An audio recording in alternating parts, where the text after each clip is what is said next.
Liverpool versus everybody. It's good to be back. It's Tuesday, and we're getting closer to the match against that team in North London, at Wembley or some stadium. I don't know where it'll be, but excited about that. I'll get deeper into that as the week goes on. There's still some internationals away. I want to wait to the very last moment, if possible, to just make sure accurate on information about our team, our players, as well as the opposing team. So I'll get in all to that. And I know Spurs have some alleged issues with their injuries. So far, so good for us. But I'll get into that at some point. But I really want to go into the young guy, 19-year-old William Gomis. No connection to Bafétimbi Gomis, former Swansea player. Young 19-year-old man, former Saint Etienne player, was killed brutally Sunday evening in France in a very, very rough area, suburb area where he lived at. I forget the name of the place. AK-47 style, just massacre. Another 14-year-old was actually there as well. I don't know if it was his relative, brother, cousin, whatever.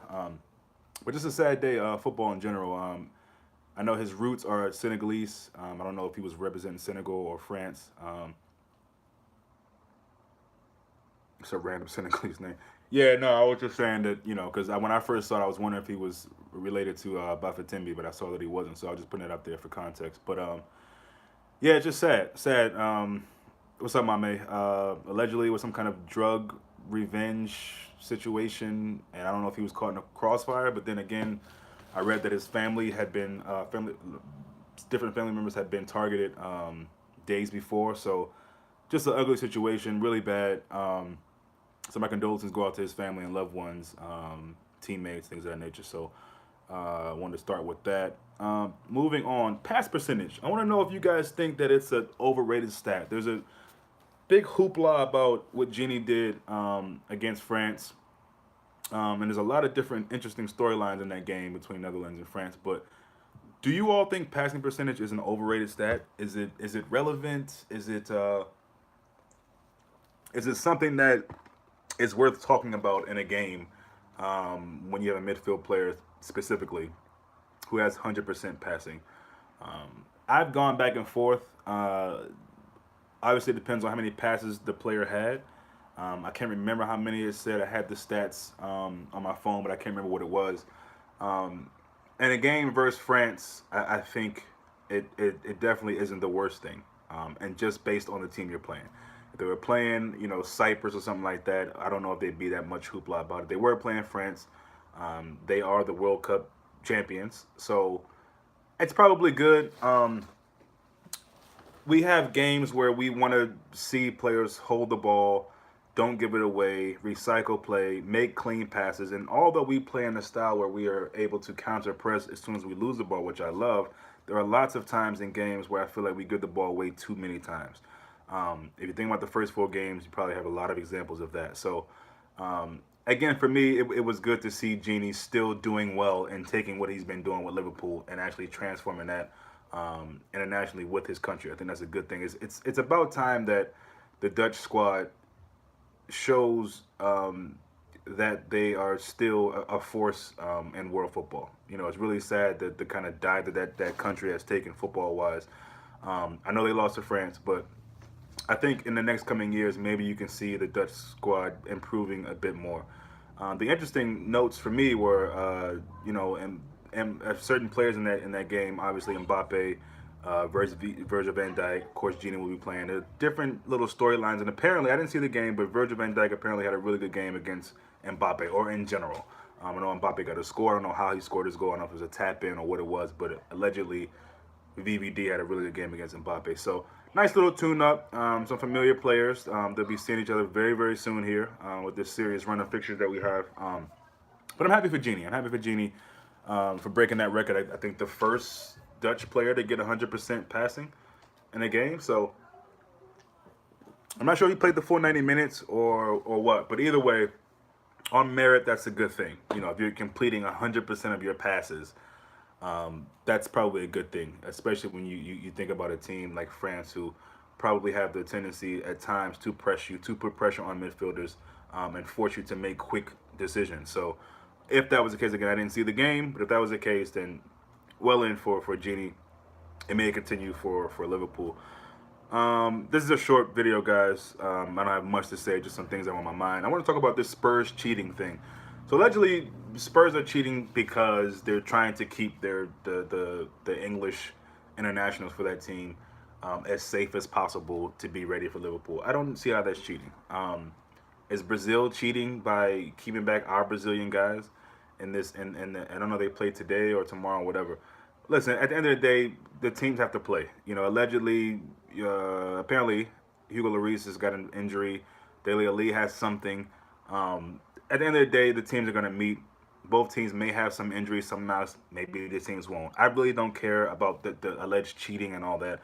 The teams have to play this weekend, and whoever they have is who they have, and whoever Liverpool has suits up is who we have. I'm not really concerned with if England's trying to do some trickery or Spurs are trying to do some trickery to keep their guys fit. Listen, at the end of the day, I think more coaches should do it if you can. I mean, I don't know. I mean, if you can keep your guys safe, you know, Alex Ferguson a lot of times would do these things around international breaks, try to find a way to have minimal stress and work from his players during national break. The irritating thing for me is that we just had a World Cup, and right away, we just had the World Cup, and already we have guys going back to their countries. I get it. I don't knock anybody for playing for their country, but it's just like, damn. I mean, we just had the World Cup, and now there's this other competition with these friendlies or whatever they're being called. So I'm glad that that's coming to an end. And again, we got a few more days. Knock on wood, everyone's coming back safe. I know Trent will probably play in their fixture. Again, I don't know the dates on these because I don't follow them. But Trent will probably be playing. I don't know if Hendo will play. But yeah, again, it's hopefully we get everybody coming back. There's a lot of talk about will Fabinho play? Will he start? When will he play? All of that. We'll see what happens. I'm really curious to see what we do against Chelsea, what the lineup will be. You got to believe, especially with Lallana out, that we'll see some of Curtis Jones. I really want to see him because I would love for him to be a player that can maybe step into the lineup.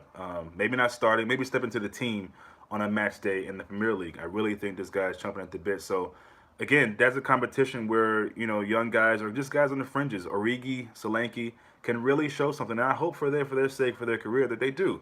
I'm not big on either one of Origi or Solanke, but if they can help us, I would love them to help us. They're still Liverpool players, so that's their chance to really shine. And I really hope that they grab that opportunity and show Klopp something.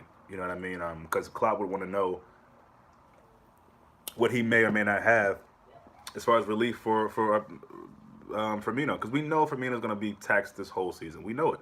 He's going to play the majority of the games, except for the League Cup. That's the place where I think he probably gets a rest. Maybe even one of the other front three. I don't know. Obviously, I don't know what Klopp is thinking. He's probably not even thinking that ahead of a time. He's probably just focused right on Tottenham right now. He finished the game, the Celtic versus whoever it was game, cancer benefit. So now it's about Spurs. And lead up to that, again, I'll be back throughout the week. At the latest, probably Thursday, Friday. Again, just want to get some more information, make sure guys are back, safe, and all that. Then I'll get into it because we got a lot to talk about when it comes to Spurs versus Liverpool this weekend, which I'm totally excited about. 7 o'clock kickoff here. Obviously, that's lunchtime when you guys are. Well, most of you guys who are in UK. So, yeah, it's an exciting weekend coming up. And just wanted to come in and touch on some things. I was going to go into Lazar Markovic, but that seems like a waste of time. Apparently, he's been demoted to the under-23s, and we all know what that means. When a coach does that, he really has nothing for you. And it's a shame that they weren't able to get him offloaded. I don't know if it was a money thing and, they wanted more. I don't know why they would have wanted more. Lazar Markovic is the guy that you give me a number, you can have him. I mean, there's no need to hold on to a guy like that. Let him go play his football. Let him go try to discover himself or, at least get some playing time somewhere else to keep him on the books and demote him. I don't really understand that. But it is what it is. We tried on. And, yeah, just looking forward to the weekend. Hopefully you guys are having a pretty good week so far. We got some nasty storm Florence here. So crazy floods, crazy just water, rain. Thankfully, it hasn't hit us too bad in this area, Washington, D.C. area. And Virginia has been pretty bad in some areas down south. So, keeping everybody's families more so on the state side. If you're in and around the states anywhere, if you're in any area that's heavily flooded, Prayers go out for you and your family. We know water is a serious thing, and it could damage a lot of people's situations, lives, families, homes, things of that nature. So hope everyone is being as safe as possible, and look forward to seeing you guys again for a build up for the Tottenham and Liverpool game. Take care.